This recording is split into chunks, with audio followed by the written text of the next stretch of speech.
Hey, what's up guys, I'm Chip. Many of you guys may not know this, but I'm famous on social media. Messing with my dad part 2. Hey Dad, I have a question. What?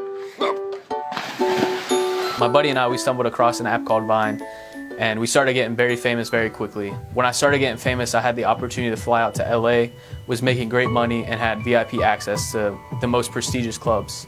I started to find my self-worth through likes, comments, and shares that I would receive on my posts. I would make sure every single minute that the video was getting shared and getting the comments that it needed, and if it wasn't, I would take it down instantly and try to figure out ways that I could make the video better or the picture better so people would enjoy it.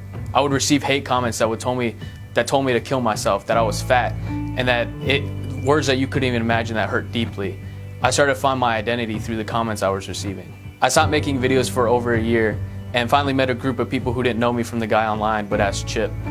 I was so insecure that I put up a front that I would just joke consistently.